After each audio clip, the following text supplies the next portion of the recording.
Selamat malam Bapak Ibu sekalian. Kita bertemu kembali dalam katekesi kita pada hari ini, hari Rabu.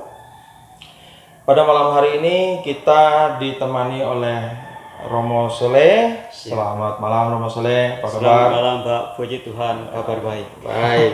Nah, kayaknya malam ini materi yang kita bawa ini tulisannya panjang sekali nih Romo. Panjang tapi sangat menarik juga Pak ya.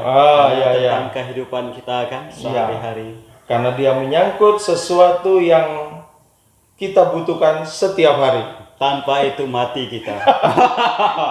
Baik. Ya, Bapak Ibu sekalian, dalam pertemuan pada malam hari ini, di pertemuan kedua, tema yang diusung adalah permasalahan sampah makanan dalam kehidupan kita. Nah, tujuan dari tema malam hari ini adalah agar umat menyadari tindakan-tindakan yang dapat menjadi sumber sampah makanan. Nah, saya kira seperti biasa sebelum kita mulai, mari kita awali dengan doa dulu, Romo. Ya. Baik, mari kita bersatu dalam doa. Dalam nama Bapa dan Putra dan Roh Kudus. Amin.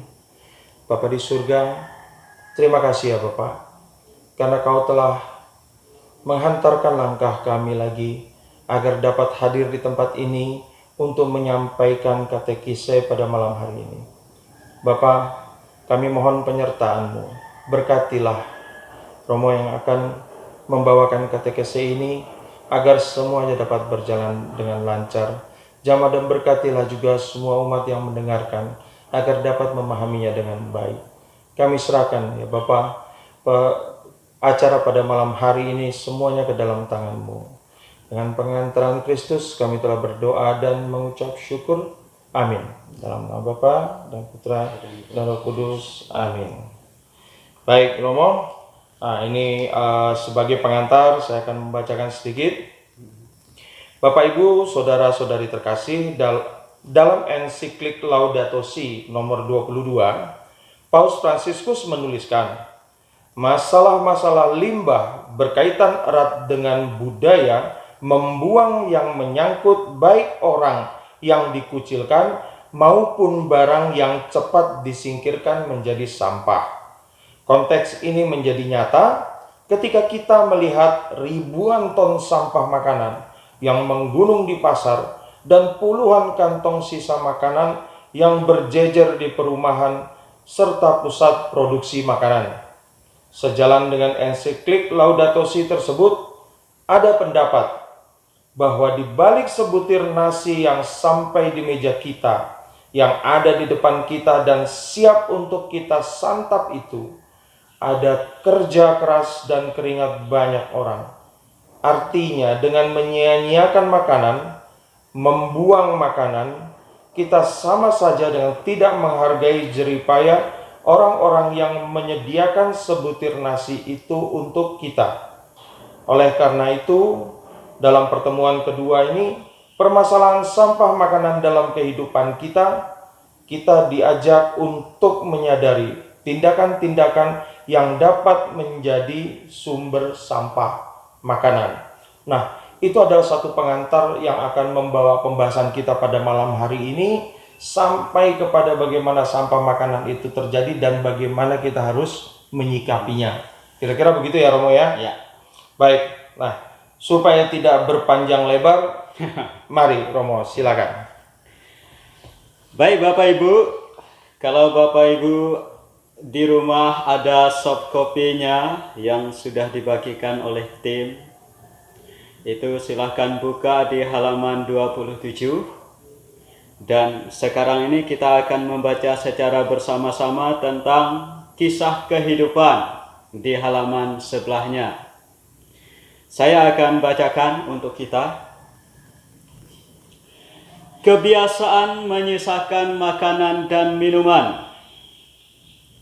Memangnya kenapa kalau makanan di piringmu habis, bersih tidak tersisa? Malu, gengsi disangka lapar sekaligus doyan. Kalau memang lapar dan doyan, lalu kenapa? Lalu yang menyuguhkan makanan mengamini, ikut menertawakan orang yang piringnya bersih. Kemudian mengakhiri tawanya dengan ungkapan bahwa itu cuma bercanda. Sungguh tidak pantas. Saya lupa kapan terakhir kali saya menyisakan makanan, alias makanannya tidak habis. Barangkali sewaktu SMP. Itu yang terakhir. Ingatan kuat soal adab makan ini saya peroleh saat kuliah semester 4 atau 5. Ketika sedang mengajar, dosen saya yang satu itu, Profesor D, selalu mengaitkan teori yang sedang kami pelajari dengan kejadian kontekstual. Di tengah cerita panjangnya yang saya juga lupa beliau cerita apa, tiba-tiba beliau berpesan satu hal yang sampai detik ini selalu saya ingat. Di balik butir nasi yang sampai di meja kita, yang ada di depan kita dan siap untuk kita santap itu, ada kerja keras dan keringat banyak orang. Maka jangan sampai kita menyisakan makanan di piring. Setiap mau mulai makan, ingat saja orang-orang yang sudah bersusah payah menyediakan sebutir nasi itu untuk kita. Saya bersyukur sekali punya orang tua yang sewaktu saya kecil mencontohkan kebiasaan baik saat sedang makan. Fokus, rapi, bersih, tenang, cepat, sepi, dan juga harus habis. Jadi tidak ada sejarahnya kami sekeluarga makan disambi aktivitas lain. Kalau sedang makan, ya makan, tidak boleh ada kegiatan lain. Maka sewaktu saya masuk ke kehidupan selebriti akibat pekerjaan kantor, saya menemukan semua hal yang bagi saya sungguh sangat mengganggu itu. Suatu hari, kami makan bersama di restoran mahal. Mereka beli banyak menu, cuma dicicipi 1-2 sendok, lalu dibiarkan begitu saja, tidak dibungkus untuk dibawa pulang.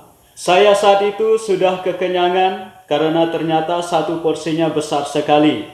Memaksakan diri untuk terus mengunyah pelan-pelan sampai habis tak tersisa. Saya kunyah daging steak lezat dengan air mata dan emosi yang ditahan-tahan.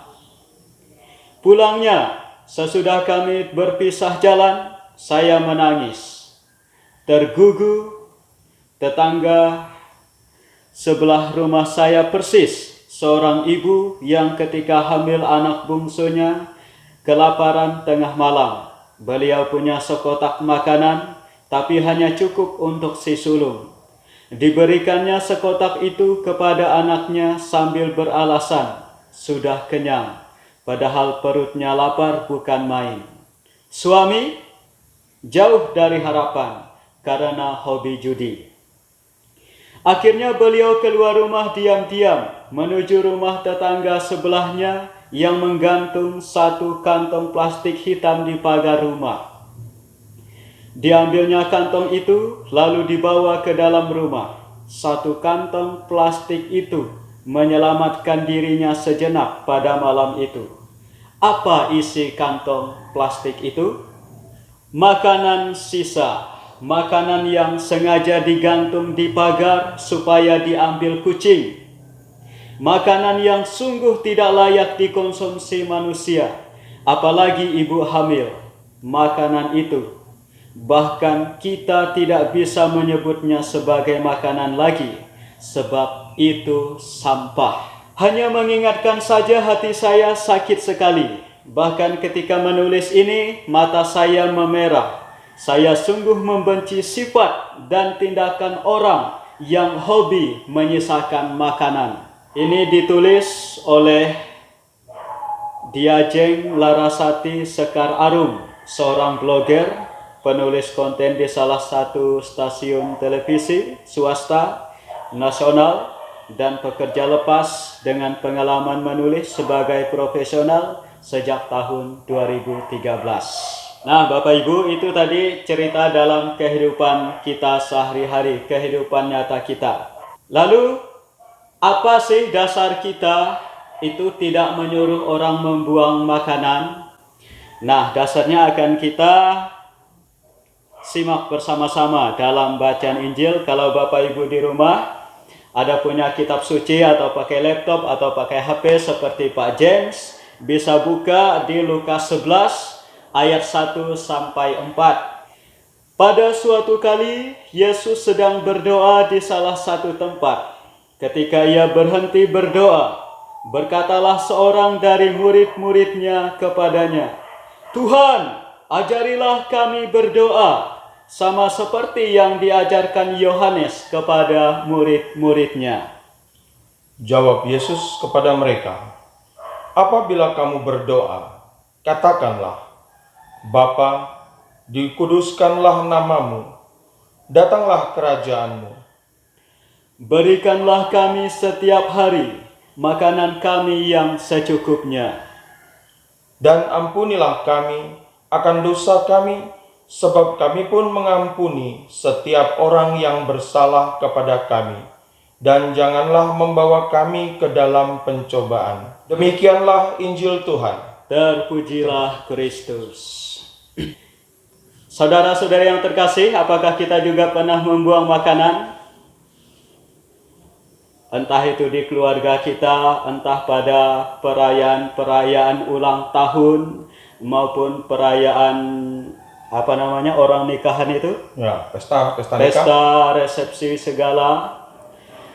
Biasanya itu yang membuat orang banyak sekali membuang makanan pada saat pesta-pesta seperti itu. Tetapi tidak dipungkiri di rumah kita masing-masing juga sering membuang makanan.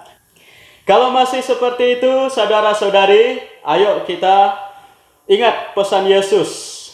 Yesus mengatakan di doa Bapa kami itu, "Berilah kami rezeki secukupnya setiap hari." Artinya setiap makanan, rezeki yang berupa makanan yang sampai kepada kita itu adalah pemberian dari Tuhan. Kalau Tuhan sudah memberi kepada kita, masa langsung kita buang begitu saja? Kalau kita langsung membuang itu, pemberian itu dari Tuhan, kita buang, berarti kita tidak menghargai Tuhan. Menyia-nyiakan. Kita tidak bersyukur, atau bahasa kita itu, kita tidak berterima kasih kepada Tuhan yang sudah sungguh baik memberi kita makanan setiap hari. Kalau kita menyimak lebih jauh mengenai kisah tadi ya Romo ya, memang itu ada dua hal yang sangat kontras. Di satu sisi, jadi kalau kita lihat mungkin pada saat yang diceritakan dalam satu pertemuan di restoran yang mahal, pada saat mereka makan dan mereka pulang, sepertinya tidak ada yang salah dengan itu. Tidak ada yang salah. Sepertinya tidak ada yang salah. Mereka artinya sudah bayar kan? Mereka juga bayar, ya toh. Kemudian bukan mereka sendiri yang membuang sisa makanan itu. Ya, orang lain juga pasti ada. Ya, gitu, benar. Artinya juga, dan itu juga yang lebih celakanya lagi bahwa hal-hal seperti itu menjadi sesuatu yang lumrah, yang sepertinya sudah bisa diterima oleh semua orang. Mungkin saking seringnya ya. Saking seringnya. Baik. Itu kalau kita memisahkan kejadian yang itu. Lalu kejadian yang dilakukan oleh pemilik sampah makanan yang digantung di pagar rumahnya. Dia bahkan tidak menyadari bahwa kemudian itu akan menjadi makanan bagi orang lain.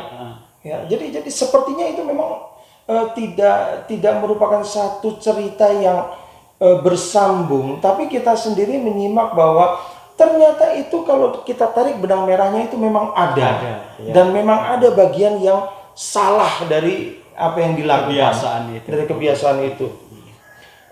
Dari ini mungkin ada beberapa pertanyaan yang bisa disampaikan di sini. Dalam kisah kehidupan tadi, mengapa perilaku menyisakan makanan dikatakan merupakan sungguh tidak pantas? Tidak pantas karena satu, kita tidak menghargai orang lain. Orang lain itu siapa? Mereka itu adalah petani.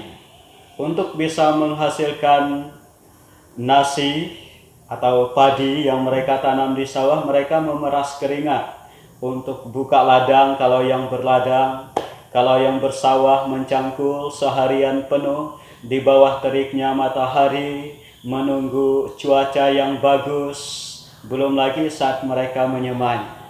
Maka di situ benar seperti dikatakan di penulis tadi itu, di balik sebuah sebiji nasi yang kita makan ada tetes keringat orang lain, ada usaha keras, kerja keras dari orang lain. Dan kalau kita membuang itu berarti kita tidak menghargai para petani. Dan juga tidak menghargai orang yang memasak. Orang sudah berusaha untuk memasak sepenuhnya seenak mungkin, tetapi setelah dihidangkan ternyata tidak habis. Ya, agak sedikit menyimpang ya Pak ya. Kalau kebiasaan kami Dayak di sana yang ya puji Tuhan agak sedikit baiklah. Ketika makan itu tidak boleh ada yang tersisa. Sebiji nasi pun tidak boleh tersisa. Kalau tersisa itu artinya dia minta lagi, maka akan ditambah lagi. Sebenarnya ini sebagai sindiran untuk ayo makan lagi. Gitu. Ya. Kalau sudah habis sampai tidak ada sebutir nasi pun di situ, nah itu baru dianggap selesai. Itu dianggap selesai, dan yang memasak itu mereka senang sekali karena merasa dihargai. Berarti makanan saya ini enak. Berbela rasa kepada orang lain. Artinya ketika kita membuang makanan itu kita tidak memiliki rasa bela rasa, rasa senasib sepenanggungan dengan orang lain yang membutuhkan makanan. Kita berkelimpahan lalu kita buang. Sementara di sisi lain orang sedang berjuang untuk mencari sesuatu untuk mengenyangkan perut mereka. Dan yang ketiga, seperti yang sudah saya katakan di awal tadi, itu kita tidak bersyukur kepada Tuhan yang telah memberikan rezeki kepada kita. Tuhan sudah memberi rezeki, tetapi rezeki itu kita sia-siakan. Tidak kita bagi dengan orang lain lagi. Benar. Ya, tadi kalau Romo menjelaskan bahwa kita tidak menghargai orang yang menyiapkan, orang yang memasak. Saya kemudian menjadi teringat ini terjadi pada diri saya sendiri. Waktu saya masih sekitar SD, SMP, SMA. Saya di rumah dikenal dengan sebutan Dinas PU. Dinas Pembersihan Umum. Dinas Pembersihan Umum. Kenapa? Karena setiap hari, setiap malam, setelah pulang dari kegiatan seharian, maka sayalah yang akan menghabiskan isi lemari pada hari itu. Jadi semua masakan ibu, itu pada malam hari, pada saat saya pulang, semua sisa makanan yang ada di lemari yang masakan ibu hari itu, dia keluarkan semua, dan saya habiskan. Karena ibu juga berpantang menyisakan makanan untuk besok. Karena untuk besok, kita harus masak lagi. Jadi makanan juga selalu lebih segar, lebih sehat. Nah, jadi memang, dan itu juga yang membuat saya kemudian menjadi lebih dekat dengan ibu. Karena ibu mungkin karena itu tadi merasa senang, karena merasa dihargai, masakan dia dinikmati. Saya pikir itu memang sangat sesuatu yang kecil sebenarnya, bukan merupakan tindakan yang istimewa, tapi memberikan kebahagiaan kepada orang lain yang kita tidak bisa bayangkan betapa senangnya hati. Ya, baik. Lalu pertanyaan berikutnya, Romo. Dalam bacaan kitab suci kan disebutkan tuh, Yesus menyebutkan bahwa berikanlah kami setiap hari makanan kami yang secukupnya. Mengapa Yesus mengajarkan berdoa demikian? Karena rezeki itu dari Tuhan. Seperti yang saya katakan awal tadi, rezeki itu selalu dari Tuhan, dan rezeki itu tampak dalam rupa makanan. Nah, kemudian, tapi lebih dalam lagi, makanan yang dimaksudkan di doa Bapa kami tadi yang disebut Yesus tadi itu, dalam doa tadi itu tidak hanya makanan jasmani yang untuk mengenyangkan tubuh kita saja, tetapi juga makanan rohani. Makanan rohani yaitu tubuh Yesus sendiri yang kita terima setiap kali kita merayakan Ekaristi. Maka itu juga berasal dari Tuhan, jelas yang kita makan itu adalah tubuh Yesus Kristus yang akan mengenyangkan rohani. Itulah pemberian Tuhan kepada kita secara cuma-cuma. Dan kalau kita setiap hari berdoa Bapa kami, itu setiap hari juga berarti kita memohon kepada Tuhan untuk memberi kita rezeki. Dan itu artinya sampai kapanpun selama-lamanya setiap kali kita berdoa Bapa kami, kita selalu menerima rezeki dari Tuhan. Maka kita selalu dibantu oleh Tuhan sampai selama-lamanya. Dalam rupa rezeki tampak dalam wujud makanan kita sehari-hari. Jadi dengan kata lain kita bisa melihat teologi makanan. Teologi makanan itu artinya kita melalui makanan yang kita makan kita melihat Tuhan. Bukan berarti melalui nasi ini saya melihat wajah Yesus di situ. Ada jenggot, ada kumis, segala rambut gondrong, bukan seperti itu. Tetapi kita melihat perbuatan kasih Tuhan di situ. Karena makanan itu diberi oleh Tuhan. Begitu, Pak. Ya. Jadi memang bagaimana penghargaan kita, bagaimana rasa syukur kita, itu kita wujudkan dalam bentuk perlakuan kita terhadap makanan yang kita makan. Baik, Romo. Lalu pertanyaan terakhir, kira-kira dalam kehidupan kita, perilaku apakah yang berpotensi menjadi sumber sampah makanan? Nah, ini karena ini kan untuk umat semua ini, untuk umat paroki Dahor nih. Jadi kira-kira perbuatan-perbuatan apa yang bakal menimbulkan berpotensi untuk menjadi sampah makanan? Ya, saya jawab dari pengalaman saya sendiri ya.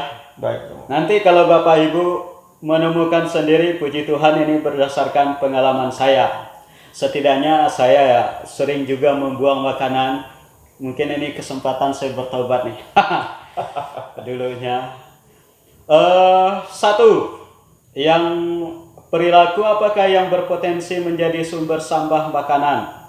Satu, perilaku yang posesif. Posesif itu bahasa Indonesianya itu kurang pas juga. Saya belum menemukan kata lain. Itu maksud saya orang memiliki selera tinggi, mengambil makanan sebanyak-banyaknya, tetapi sudah diambil di piringnya, tetapi tidak dihabiskan. Oke. Posesif artinya dia takut juga nanti tidak kebagian saya, maka ambil banyak-banyak. Makanan ini enak sekali, maka ambil banyak-banyak tanpa tes dulu, tanpa ngerasa. Ini posesif. Kalau bahasa Dayaknya saya nemukan kata yang tepat itu. Namanya itu rangka. Jadi R-nya datang Pak. Rangka. Jadi itu menunjukkan keras kepala iya, kemudian rakus iya, posesif juga iya. Jadi itu kebiasaan mengambil makanan sebanyak-banyaknya untuk makan sendiri tetapi tidak habis. Padahal masih banyak orang yang suka itu, tetapi tidak dapat karena habis diambil kita. Satu kebiasaan seperti itu ya, biasanya ini terjadi kalau kita ke kondangan. Ada resepsi. Ada nikahan, sunat atau apa segala. Sekali keluar diundang makanan enak. Nafsunya rasanya berkali-kali lipat. Lapar mata. Iya. Lapar mata. Setuju saya, lapar mata. Ternyata perutnya tidak mampu menampung itu semua. Kemudian yang kedua itu asal belanja. Kita belanja entah ke supermarket, entah ke pasar, tetapi kita tidak tahu apa yang benar-benar perlu untuk kita.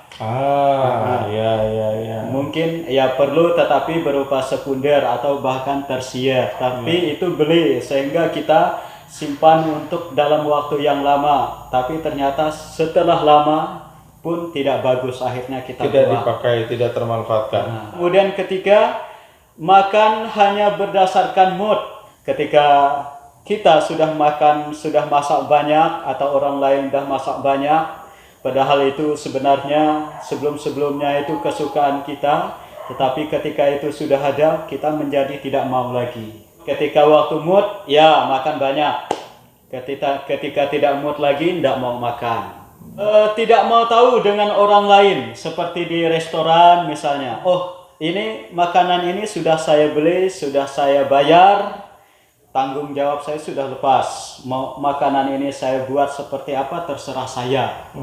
Itu dari pihak orang yang datang ke situ, dari pihak orang yang mengadakan hajat misalnya, entah itu kondangan, entah itu sunat. Ketika kita memiliki setumpuk makanan begitu, kita tidak mau repot dengan membersihkan, memisahkan plastik dari nasi, dari daging atau sayur, lalu kita tumpukan, ada plastik di situ, ada kertas di situ, ada tisu di situ, campur dengan makanan. Akhirnya makanan itu menumpuk, membusuk, sehingga membuat udara tidak segar, udara tidak sehat. Nah, sebenarnya ini adalah sesuatu yang terjadi dalam kehidupan kita setiap hari, setiap saat. Namun memang seringkali kita tidak menyadari bahwa kita sudah mengabaikan sebenarnya hal-hal seperti ini. Jadi kalau yang tadi ada bilang bahwa tidak memberikan prioritas dalam belanja. Iya. Kadang-kadang datang ke supermarket tujuannya ini maunya beli beras dan beli daging misalnya. Daging. Beras, daging, minyak. Tapi begitu lewat di rak-rak itu kelihatan buah, ambil. Kelihatan sayur, ambil. Kelihatan telur, ambil, gitu kan? Ternyata begitu sampai di rumah kan tidak bisa dihabiskan. Tidak bisa dihabiskan dalam waktu yang bersamaan atau dalam waktu singkat. Akhirnya itu menjadi tersisa dan kemungkinan menjadi rusak, busuk, sehingga harus terbuang. Ya, ada beberapa hal yang bisa saya simpulkan dari penjelasan Romo hari ini. Pada gilirannya kita membuang sampah, kita juga harus memisahkan antara sampah organik dan sampah anorganik. Supaya ini yang organiknya itu kemudian bisa diproses lebih lanjut menjadi pupuk atau menjadi apa, sementara sampah anorganiknya itu bisa diproses dengan cara yang berbeda. Diolah lagi. Baik. Ya, saya pikir memang itu adalah hal-hal yang selama ini mungkin tanpa kita sadari kita lakukan. Berarti kita memang harus mulai dari sekarang, mulai dari diri kita sendiri, mulai dari lingkungan keluarga kita untuk merubah kebiasaan-kebiasaan yang bisa menjadikan sampah makanan ini. Ya, karena begitu pentingnya begitu pentingnya sesuatu itu, makanan itu bisa hadir di tempat kita itu melalui proses yang begitu panjang, yang merupakan hasil dari keringat banyak orang. Jangan sampai kemudian kita tidak menghargai, kita menyia-nyiakan, apalagi kita menyadari bahwa itu adalah rezeki yang diberikan oleh Tuhan kepada kita. Baik Romo, ada lagi yang mau ditambahkan Romo? Ya, ada sedikit. Bapak Ibu, saya mau mengutip sedikit dari situs foodsustainability.eu.com. Ini kenyataan tentang sampah makanan di Indonesia. Kenyataannya, 1. Indonesia menghasilkan sampah makanan hingga 13 juta ton per tahun. Sampah ini paling banyak berasal dari retail, catering, kemudian restoran, akibat penyediaan makanan yang berlebihan. Kebanyakan dari situ. Belum lagi tambahan dari rumah tangga kita masing-masing. Kemudian kenyataan kedua, jumlah sampah makanan dalam 1 tahun setara dengan makanan yang bisa dikonsumsi 28 juta orang. Yang tadi 13 juta ton per tahun ini bisa dimakan oleh 28 juta orang. Berdasarkan data dari Badan Pusat Statistik atau BPS, jumlah ini hampir sama dengan populasi penduduk miskin di Indonesia. Jadi populasi penduduk miskin di Indonesia hampir mencapai 28 juta orang. Dan sampah makanan yang terbuang itu sebenarnya cukup untuk mengatasi kemiskinan itu. Apabila diberi kepada orang miskin, itu cukup untuk membuat mereka kenyang. Maka sangat berdosa sekali kita membuang makanan. Sementara orang miskin masih banyak sekali, ada sekitar 28 juta orang. Wow, luar biasa. Kita mungkin masih saja beruntung, tetapi tidak menutup kemungkinan itu juga akan terjadi pada kita. Kemudian kenyataan ketiga, Indonesia menjadi negara penghasil sampah makanan terbanyak kedua dunia. Jadi Kedua setelah Saudi Arabia. Kemudian keempat, sampah makanan yang terbuang setara dengan 27 triliun rupiah. Dari 13 juta ton kalau diuangkan itu 27 triliun rupiah. Itu kalau diuangkan. Kalau dimanusiakan itu cukup dimakan oleh 28 sekitar juta. 28 juta orang. Betapa pentingnya kita tidak membuang makanan. Kemudian tadi kan udah dikatakan tentang kebiasaan yang berpotensi yang membuat orang membuang makanan. Kebiasaan-kebiasaan buruk. Sekarang kebiasaan baiknya ya. Bagaimana caranya supaya kita terhindar dari membuang makanan? 1. Mengambil makanan secukupnya. Tadi sudah dikatakan Pak Jem sebenarnya. Kalau mau makan ya ambil sedikit dulu, kalau merasa enak baru tambah lagi. Ya, kalau merasa perut kita sudah kenyang jangan ngambil banyak-banyak. Harus atasi lapar mata. Iya, betul. Kemudian yang kedua, belanja dengan cerdas dan realistis. Bisa diatasi dengan sebelum kita pergi ke pasar atau ke mall atau kemana saja, ke pusat belanja, kita buat list. Daftar belanja. Buat daftar belanja. Sesuai dengan kebutuhan tentunya. Sesuai dengan kebutuhan, sesuai dengan realitas yang ada. Kemudian ketiga, sajikan makanan matang secukupnya. Karena biasanya sampah makanan itu kebanyakan berasal dari makanan yang sudah matang. Makanan matang. Yang tersisa lalu dibuang. Maka kalau ibu-ibu terutama kalau masak yang secukupnya. Sekali makan habis. Kemudian menyimpan makanan dengan benar dan cermat. Bisa kalau yang udah basi dipanasin lagi, kemudian setelah dingin masuk kulkas. Atau dibungkus dengan plastik supaya tidak masuk lalat, karena biasanya tai lalat yang putih-putih itu juga membuat makanan cepat basi, busuk, selain juga membuat kita tidak sehat. Dan kelima, kalau seandainya terpaksa kita ada sisa makanan di rumah kita, pisahkan makanan yang bisa, maksudnya dari sampah yang anorganik dan organik.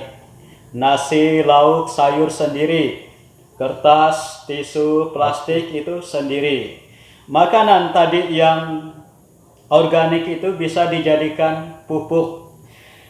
Itu Bapak Ibu, setidaknya ada 5 cara ini dari kita untuk menghindari membuang makanan di dalam kehidupan kita. Sehingga kita bukan saja untuk menghemat secara ekonomi uang dan menghargai orang lain, tetapi juga menjalankan perintah dari Tuhan sebagai wujud tanda syukur dan terima kasih kita kepada Tuhan yang telah memberi kita rezeki setiap hari.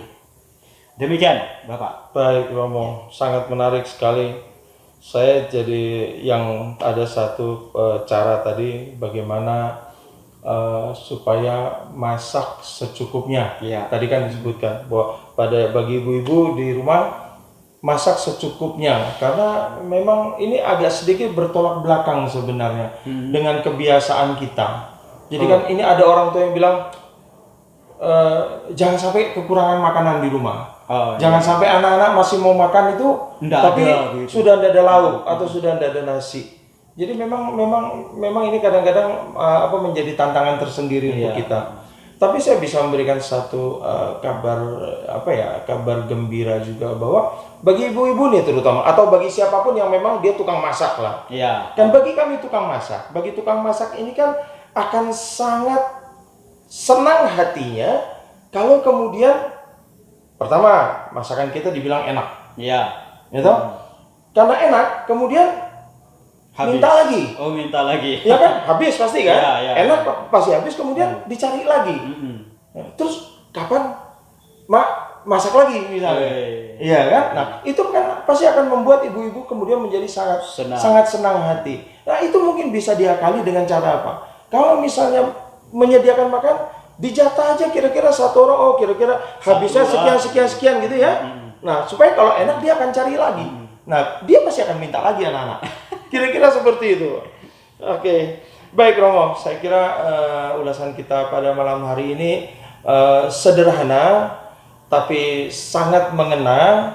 Juga tadi Romo sudah menyampaikan trik-trik yang kita bisa pakai untuk menghindari kita untuk memproduksi sampah makanan. Jadi setiap kesempatan di mana kita bisa, di mana kita mampu, mari Bapak Ibu sekalian di rumah kita mengusahakan sedapat mungkin untuk mengurangi potensi kita membuat sampah makanan. Baik, Romo, saya pikir apa yang ingin kita sampaikan sudah sangat jelas. Saya sangat yakin juga bahwa umat Paroki Dahor di rumah juga sangat jelas menerima penjelasan ini. Jadi saya pikir kita selesai. Pengumuman saja, KTKC masih akan tetap berlanjut pada minggu ketiga nanti, hari Rabu minggu depan itu akan ada pada pertemuan ketiga. Di pertemuan ketiga kita akan membahas mengenai bagaimana bijaksana mengolah dan mengelola makanan. Tadi sudah dikasih bocorannya sedikit ya. Tadi sudah dikasih bocorannya sedikit oleh Romo Soleh. Tapi hari Rabu depan kita akan bahas dengan lebih detail lagi. Semoga ini bermanfaat untuk kita semua. Baik, saya pikir kita sudah sampai di penghujung katekesi kita pada malam hari ini. Romo, saya akan doa penutup. Nanti mohon berkat dari Romo. Baik, mari Bapak Ibu sekalian, kita tutup katekesi kita pada malam hari ini dengan doa penutup. Dalam nama Bapa dan Putra dan Roh Kudus. Amin. Bapa di surga, terima kasih ya Bapa atas segala rahmat berkat dan bimbingan-Mu dalam katekesi pada malam hari ini. Kami yakin dan percaya bahwa Roh Kudus-Mu akan bekerja sehingga kami umat Paroki Dahor pasti akan mampu untuk menjadi orang-orang yang menjadi pioner dalam mengurangi sampah makanan. Kami yakin dan percaya bahwa dengan bimbingan Roh Kudus-Mu, kami akan mampu untuk melakukan sesuatu yang terbaik. Bapa, kami telah selesai dengan katekesi malam hari ini dan kita mohonkan berkat melalui Romo. Tuhan bersamamu dan bersama Romo. Semoga kita semua, keluarga kita, dan juga segala aktivitas dan pekerjaan kita selalu diberkati, dibimbing, dan dilindungi oleh Allah yang Maha Kuasa, Bapa, Putra, dan Roh Kudus. Amin. Selamat malam Bapak Ibu. Selamat malam. Sampai bertemu di hari Rabu depan.